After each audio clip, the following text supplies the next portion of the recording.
सबको लग रहा था कि आज शादी होने वाली है, लेकिन किसी को ये नहीं पता था कि दूल्हा तो घंटों पहले गायब हो चुका था। और होश आया तो सामने दुल्हन तैयार खड़ी थी। बस्ती में जहाँ अंजलि माता रानी की पूजा कर रही होती है, अंजलि के मन में अभी भी तूफान चल रहा है। पूजा खत्म होती है और तभी अंजलि के सामने वो आ जाता है, वो आदमी जो खुद को अमन सिंह राजपूत बता रहा है। अंजलि अवस्थी कहती है, यहाँ क्यों आए हो आप? मैंने अपने चारों तरफ एक अदृश्य लकीर खींच ली है, ये मेरी मर्यादा है, इसे पार मत करो। मैं एक विधवा हूँ, पहले ही एक वायरल वीडियो ने मेरी इज्जत को मिट्टी में मिला दिया है, अब और तमाशा मत बनाओ। अंजलि बार बार अमन से जाने के लिए कहती है। अमन कहता है, अगर तुम अमन से इतना प्यार करती हो तो मुझे प्यार करने में इतनी परेशानी क्यों हो रही है अंजलि? अंजलि कहती है, क्योंकि मेरा दिल अब भी ये मानने को तैयार नहीं है कि आप अमन जी हो। अमन कहता है, कोर्ट में मैंने तुम्हारे हर सवाल का जवाब दिया।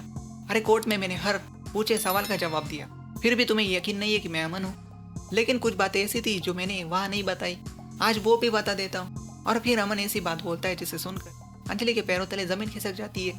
अमन कहता है, तुम्हारे दाहिने कंधे पर एक जन्म का निशान है, एक बर्थ मार्क है। ये सुनते ही अंजलि सन रह जाती है। अंजलि गुस्से में कहती है, बस करो, मुझे ऐसी बातें सुनना बिल्कुल भी पसंद नहीं है। अगर सच में तुम अमन हो ना, तो अपने फिंगरप्रिंट्स और अपने सिग्नेचर मैच करके दिखाओ। और इस सबसे भी मेरा दिल ये नहीं मानेगा कि तुम अमन जी हो।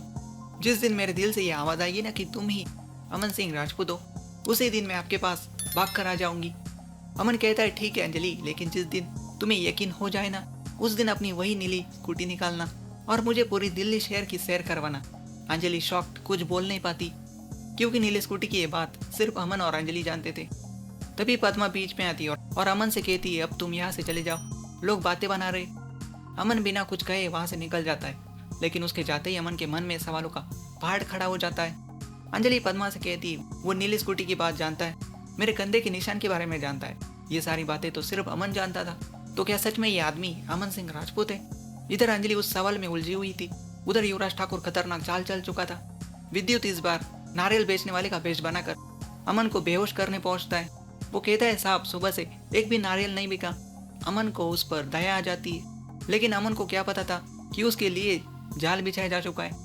विद्युत चुपके से नारियल में नशीली दवा मिला देता है और अमन वो नारियल पानी पी लेता है। कुछ ही देर बाद उसकी आंखें भारी होने लगती है। विद्युत छुट्टा लाने के बहाने से तुरंत युवराज को फोन करता है। वो कहता है, जल्दी आ जाओ, शिकार बेहोश होने वाला है। और फिर वही होता है जिसका डर था, अमन बेहोश हो जाता है। युवराज ठाकुर और भजन सिंह जल्दी कार से वहां पहुंचते हैं और बेहोश अमन को उठाकर अपने साथ ले जाते। अब खेल पूरी तरह कौरवों के हाथ में था। इधर ठाकुर परिवार शादी के मंडप में पहुंच चुका था, सबके चेहरों पर खुशी थी। राघव और राजपूत परिवार सभी पूछते चंद्रबान ठाकुर से, क्या उस नकली अमन ने आखिरकार शादी के लिए हाँ कर दी? युवराज हंसकर कहता है और ऐसी बात बोलता है जिसे सुनकर हर कोई चौंक जाता है। अगर उसने हाँ भी नहीं बोली होगी तब भी शादी तो होकर रहेगी। अमन उधर बेहोश अमन को होश आ जाता है तो वो खुद को एक अनजान जगह पर पाता है, अपने बदन पर दूल्हे के कपड़े। अमन पूछता है, मैं कहा हूँ ये सब क्या हो रहा है? युवराज मुस्कुराते हुए कहता है, आज तुम्हारी शादी है। अमन गुस्सा हो जाता है, क्या मेरी शादी? युवराज ड्रामा करते हुए प्रायचित का ड्रामा करता है, उसे बहकाने के लिए बातें बनाता है। तुम्हारे प्यार से, तुम्हारी अंजलि से तुम्हारी शादी होगी। अमन खुश हो जाता है क्योंकि उसे लगता है अंजलि ने उसे अपना लिया है। लेकिन नशीली दवा का असर अब भी उसके सिर पर था, उसका सिर फटा जा रहा था। युवराज उसे जवाब देने के बजाय सीधे मंडप की तरफ लेकर जाने लगता है। उधर पंडित जी भी कहने लगते हैं कि दुल्हन को बुलाया जाए।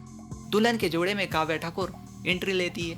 हर कोई उसे देखकर खुश हो जाता है, लेकिन किसी को ये नहीं पता था कि जिस दूल्हे को मंडप में बैठाया जा रहा है उसे खुद नहीं पता कि उसकी शादी किससे करवाई जा रही है। क्या नशीली दवा के असर में अमन की जबरदस्ती शादी काव्या से करवा दी जाएगी? सबसे बड़ा सवाल, क्या अंजलि का दिल आखिरकार मान लेगा कि ये आदमी असली अमन जी है? जैसे अमन दुल्हन का घूंघट उठाता है, काव्या को देखकर कहता है, ये तो काव्या ठाकुर है। गन पॉइंट पर अमन की शादी काव्या से करवाई जा रही है। अमन को तो लगा था कि शादी अंजलि से होगी।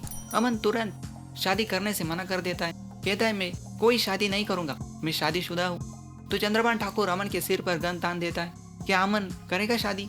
या अभय गुंडों के साथ अंजलि के बस्ती वाले घर में घुसकर उसे बेहोश करके उसे उठाकर ले जाने की पूरी साजिश करता है?